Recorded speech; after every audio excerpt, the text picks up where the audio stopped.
Okay, coming. Replacement bat. Nice. Woo!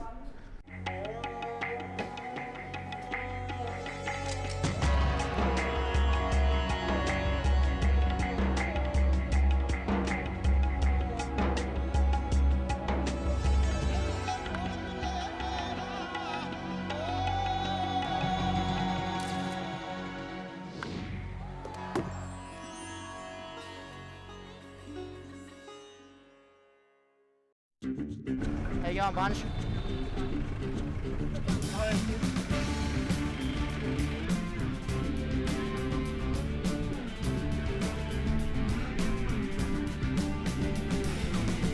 Excuse me, mister, I don't mean to be a drag.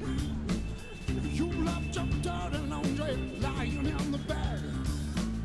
This life you show me, man, it's already broken. Love you're giving me, it ain't nothing but a token. Love you give, love you give it, and don't love it all. Can we live like this? Can we live like this? I just feel like out of energy, more or less. I haven't thrown up or anything, I just feel energy sapped. A few boys crook in the gas, which makes it hard because a few boys, like in saying that there's a few guys doing that, so yeah, so they're not at their peak for some of these games, but however, like, you got to battle through it. Like it's just like anything. I mean, you think about all the players in the past who have gone through a few niggled injuries, so yeah, you just got to push through when you're over here. And there's only a couple of blokes here, and I don't feel like throwing the lights on. They're both my replacement bats that got stolen yesterday. Don't know who from though. It is fantastic that we can come to India and they can engage with Indigenous people that they wouldn't get the chance to otherwise. I know, speaking to a lot of the reporters from the different media outlets, they are like intrigued and they sort of have like a didgeridoos and kangaroos perspective, I guess, very limited knowledge. Oh, that's a wicket. Yeah, it's not how it used to be 30, 40 years ago, and I guess people overseas haven't picked up on the latest info that things have gotten a lot better back home. There are a lot more opportunities for Indigenous people than what they once were, I guess in an attempt to make up for the horrific past. And it's good to be able to inform people overseas what things are like for Indigenous people now, not just what it was like in the past. Oh yeah, so game 3, lost our first one on the last ball, and then played against the guys we're playing today in 2020 for game 2 and played pretty well, so hopefully we can take it into our batting. Yeah, always keen to win. Hate losing. For every one of those guys here, including myself, it's just about performance. It never matters what level you're at. If you want to get to the next level, you just have to perform. You can't afford to feel sorry for yourself, otherwise no one's going to pick you. And I will try to have a chat to a couple of those guys before I leave and just explain that to them. If you want to get to the next level, you basically have to make people select you.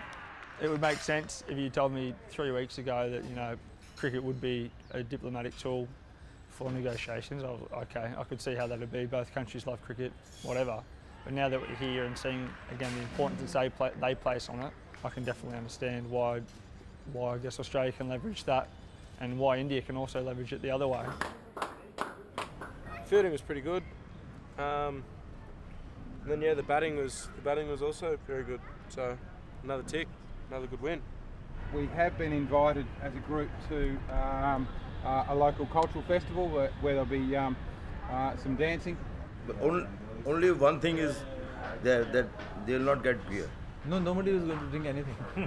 They're not coming. We'll be giving juices and cold drinks and snacks and all that, but no beer because it's a religious function type of. We've pretty much literally been dragged along to this festival. The boys are pretty tired, but we thought, we'll go along and We'll waste time here only. we only live once, I guess. So we went along, and all we could hear when we got closer and closer was bunch of sticks being banged together and just, you know, a lot of noise.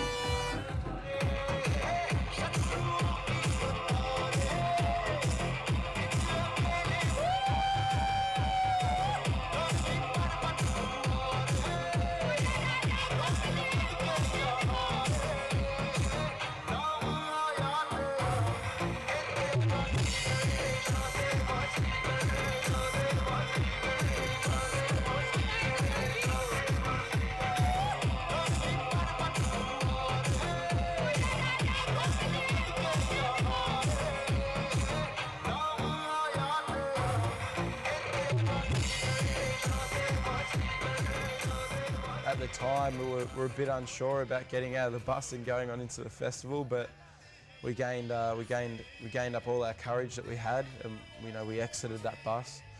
We went into the festival, and it was one of the greatest experiences that any of us have ever had, I think. Being pulled up on stage in front of 7,000 or 8,000 people, having the festival stop just so they could take photos and scream and shout for us was pretty overwhelming and felt like a dream. It was so over-exaggerated that we played cricket, and yeah, it's definitely something we're not going to forget, and definitely something we're very appreciative of.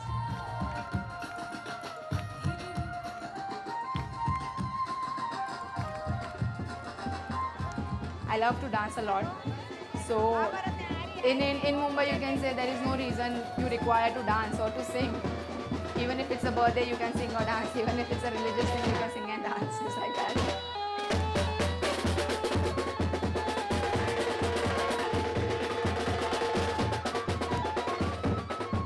Yeah, to see Diwali and to see how it's all, how they just celebrate.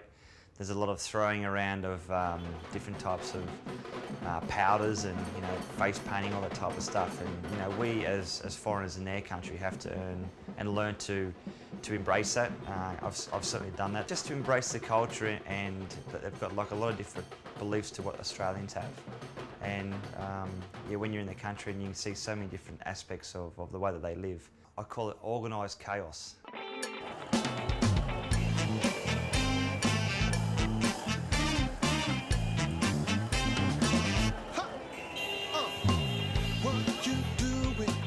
It's not working, it's too impossible.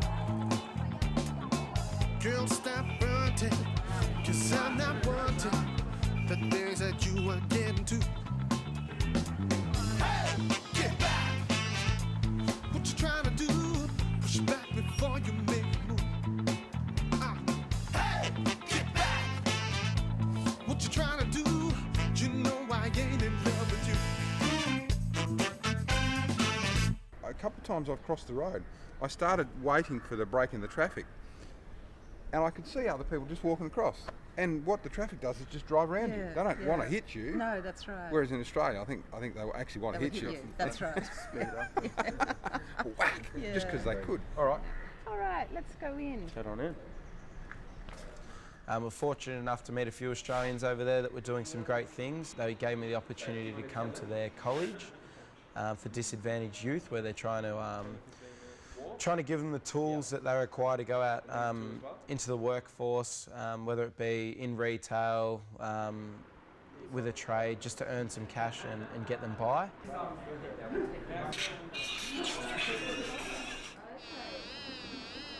Hello. That's an FM transmitter. In terms of poverty in India, in Pune itself, 40% of Pune is slum area. So we're reaching out to the youth in the slums. There are many remote communities, but we have the tourism separate. Yes. You know, we don't do tours of communities as such. But here, they do tours of large slums, and that's it's an interesting concept. I think it's good for us to be able to see that, though. Yeah. I think so, yeah. To be able to go into a slum and see what it's like for people, what they live with and what they do every day. Come on, jump in. Jump in.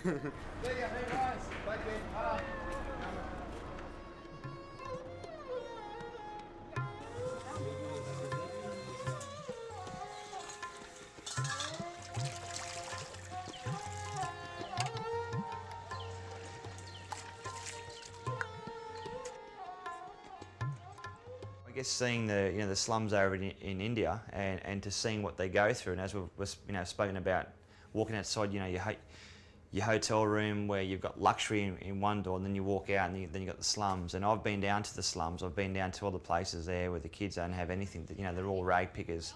So that instantly clicked something in me to. As I've mentioned, I've been going to India now so many times, and I've had so many great memories on and off the field. You just can't keep taking from a country, and that's the reason why I want to put back in. What I've done, I love music, and so I've set up this music therapy centres, looking after about 800 kids at the moment. So we just get them in, make sure they're all got their food and water for the day. Everyone's fully clothed and they're all happy. So 3 full days a week, we put them in this learning safe environment where they can learn about music. And you've got kids in there that don't even speak. They've been orphaned. They've been moved away from their family. So to get them into a nice learning environment, then hopefully push them on education. They've got nothing, and at least give them a chance in life. And you'd be amazed how many Indian cricketers have come from not much. Yes, there are the cricketers that have come from very well-to-do families and the rich families, and almost a prince in their own right. But a lot of players too have come from nothing. It takes a lot, but every kid's got a chance, I think. 1,350,000,000 Indians, 11 people can play for the country. That's how difficult it is. You need to be in the right place at the right time to be watched by the right person, because a lot of these kids have got character and attitude, but to be found at the right time and score the runs at the right time to go up the notches, I believe it's an outside chance. You got to be destiny's child is how I look at it. My name is Parag Khanapurkar, playing for Mumbai team. When I first picked my bat up, I was just 3 years old, and I was a left-handed. So that's a bit different thing. Like everyone says, there's a left-handed is always a lucky guy, and I've done everything over here. This is the same thing like I'm doing over my cricket. Started my cricket from my plastic ball or tennis ball to the leather balls over here. I've done my dad has taken lots of efforts, and the way I grew up, always done it over here only. And my dad, because he used to expect me to play to bigger levels of cricket, so it was more like, for me at the start I used to be saying like my dad is being much rude to me, because some things when I don't used to do wrong, he used to just pick the ball up and hit towards me like I've done wrong. So this is not the way you're gonna do. Or even if I'm doing any batting bowling practice, if my leg comes open or gets anything, he used to bang me with a stick. So I've been with those kind of things. So I've grown up that way only. So for me, it's more like no easy cricket. Never had any easy things for me in my life. It's always hard work. You never know. Bend that front knee for me, okay? Yeah, beautiful shot. Absolutely beautiful. This is the bowling group is working with the Australian Indigenous team, so it will help them to learn some bowling skills from them. I'm very much thankful to the Cricket Australia to send their Indigenous player to visit our centre and spend some time with our players. So once you can do that, you'll be able to hit the ball like Sachin. We are here with the under-14s. We are learning how to drive a ball. So what we got here is mid-off over here and mid-on here. So we've got a tee. So what we're trying to do, in that stance, good balance, bent knees, look up, head straight. There's 2 cones out here, and you've got to try and hit it in between the cones. I'll take you 4 and you'll take 5, Aaron. We're in that stance, and we're trying to hit so parallel. Trying to keep straight, all right? The chances are very slim, but that probably, is a vindication of why India is so strong at the top level.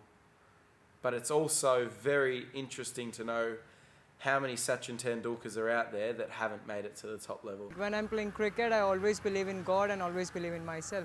So we'll just go in now. Why? Every time, whenever you come in a temple, it's more like peace you get. It's not just coming and asking something. And I always believe in not asking God what I want, because they know what I want actually, or what everyone wants. So I just come here, take their name, and get some blessings from my mom, dad, my relatives, or whatever I do ahead in my life. In my family, you can say everyone is believing about the traditional goddess and all, but I'm not. I'm totally opposite of that. I don't like.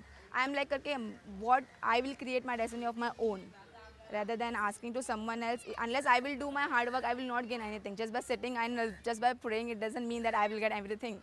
It's like unless I will go outside and I will do hard work, I will not get anything. So my thinking is totally different compared to my family, you can say.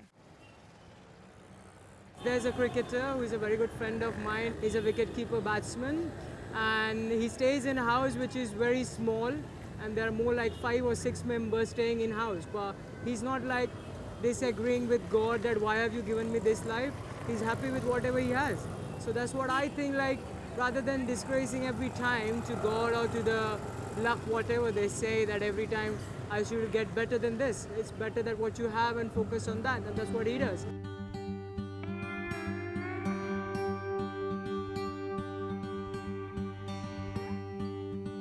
Take these chains down from me, boys. Women, still your hands.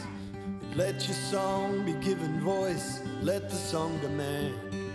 Fragile claim by all who toil to reap that which they've sown. Or the wheel may find you chained together, singing as you go.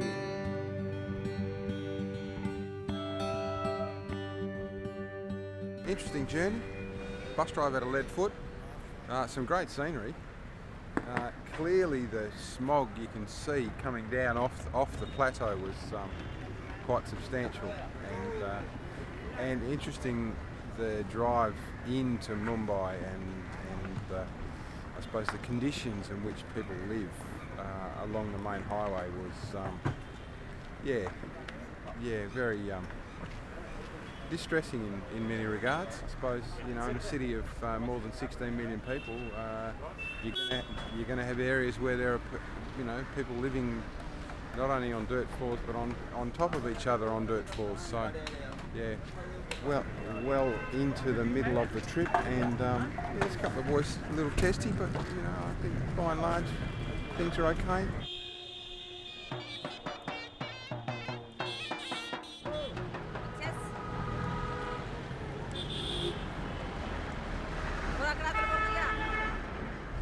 More than half the population of Mumbai living in the slums. 55 to 60% of Mumbai's population living in the slums. Normally, the slum, the names use all negative images, like people are poor, doing nothing, sitting around, high crime rate, children doesn't go to school, begging, you know, these kind of things. But Dharavi is completely different. Presumably they don't get paid very much. That is true actually, you know, everywhere. I mean, Dharavi, we have a lot of industries here. You know, definitely we don't have a kind of like fair wage system. Yeah. You know, so whatever you make, you get. And of course, you know, owners making more profit, cheap labor. You know, that's the reason maybe there are a lot of industries in the slum. You know, it's quite big, but for 1 million people, it's very small. It's very densely populated. You know, when you walk into the residential area, you can feel it. You know. Couldn't imagine living on $3 Australian a day, for starters. It's pretty intense, all of this. It's very eye-opening, that's for sure. I can't believe that the slum goes all the way out to the white blue building out there. It's huge. This is the better side of it, like the commercial side of it. So you think about some of the conditions that some people must be living in. I mean, yeah, it's just, I can't even describe it. You can compare it to our Western, you know, Western standards of living. It's a little bit different. I'm sure that we couldn't do it. We can't even get through a tour of India without being sick, sorry and tired for ourselves. So imagine living in a little den kind of thing. No aircon, no fans, no clean water. Yeah, a little bit intense. Personally lived in the slum. You know, I lived in the slum for 2 years. Okay, so when first we planned to show Dharavi, all my friends said, "You and Chris gone crazy, guys. You know, what are you doing? Showing slum. You know, it's not good. You know." And then, you know, then I thought, okay, let's come and see what it is. You know, for me, to be honest with you, Dharavi is different than other slums. You know, because I lived in a different slum. You know, where there is not much industry. When you think, you know, the slum, you're expecting kids begging. You know, you're expecting someone just sitting around and doing nothing. You know, but Dharavi gives you a different, you know, prospectus, you know, different side of slum and slum people, you know. Yeah, if it is about dangerous thing, yeah, it was dangerous before, you know, because people used to steal water, steal electricity when it wasn't legalized. But now it is well organized.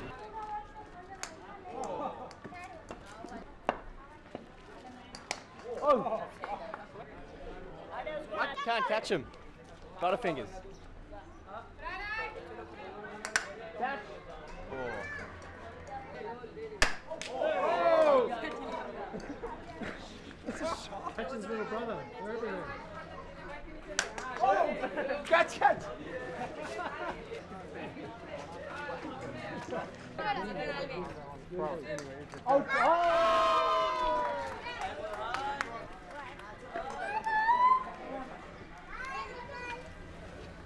More one. Ta-da! I think maybe they have learned something, you know, from Dharavi. You know, maybe a different side of a slum, or a different side of people, or you know, just meeting some, you know, some kids around here. You know, I'm sure something they learned from this trip. Really amazing and sad, but everyone's trying to get some work in some sort of way. Just everyone does what they do to try and earn a little bit of cash and just make their way around life, I suppose. You cannot compare anything, any community to what we've just been through. I hope some of the boys appreciate it and stop making faces and, yeah, really learn from it.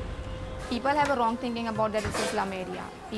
Everyone is having a different point of view over here. Everyone is having different kind of families, different religions are staying in this whole area, you can say. Every individual is equal. Every individual has their own rights. Every individual has their own dreams. Everyone is trying their hard and working hard to gain their success and fulfill their dreams.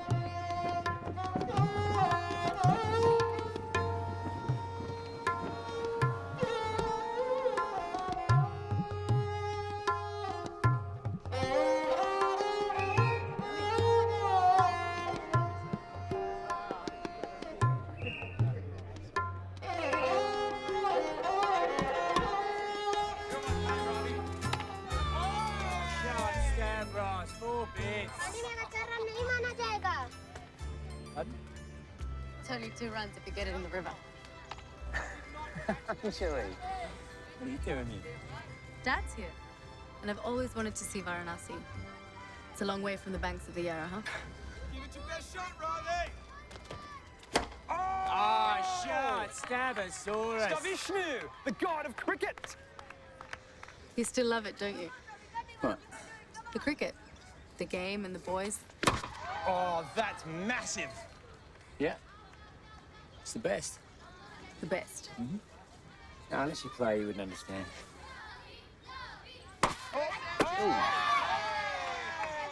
That's right.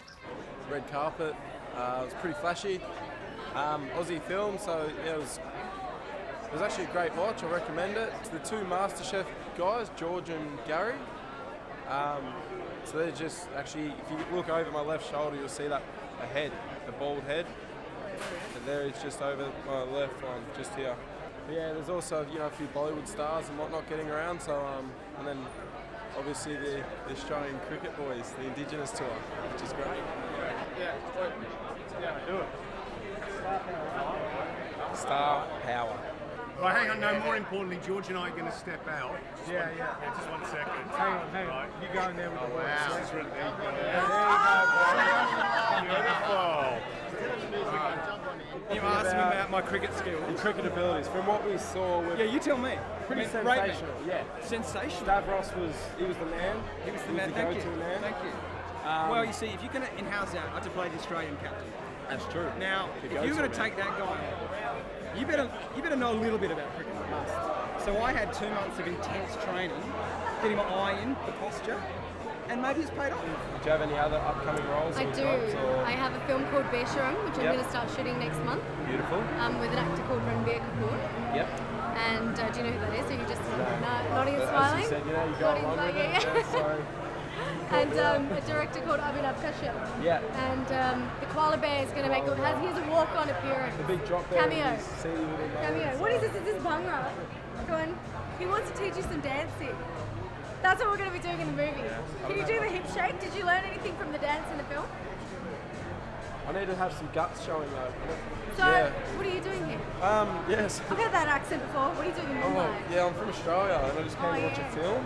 Right. The red carpet. Is that what you're doing? Yeah, and we play a bit of cricket, so yeah, with the Australian Indigenous I think team. I know what that might be, the Indigenous team. Yeah, so That's very impressive. Actually, we saw you in action in the movie. I know. I think you know what was really bothering me is that I think I'm quite a batsman. I think they and I was did not use you. did not use me. They did not utilise my skills. Which I picked up. And I feel like maybe they would have won a lot earlier if they did that. Yeah, so they had Bieber, who he just made out like he was good. Yeah, I think you were the real deal. Anjali, the real cricketing hero of the Abbotsford Anglers. Right on, yeah. Beautiful. Good luck with the tour. Thank you very much. Thank you, thank you. Thank you. Can I get a picture? Found out I was going to India. I had to get on a phone call to my wife to see if I can go first. Yeah, it's definitely an honour to be recognised as an upcoming cricketer, and to represent your country is a pretty big thing in any form of life or sport. My most memorable experience of India was the big dance festival we went to in Pune. They all thought we were absolute superstars and we got treated like celebrities and probably took about 1 million photos for the night, and yeah, it's probably the best night of my life to date, so yeah, great experience. My most memorable experience coming over here would be definitely going to the Dharavi slums. It was a bit of a shock going there. Felt a bit emotional, a bit of an eye-opener. It just made me appreciate my life a lot more, and you don't need much to be happy in life like some people.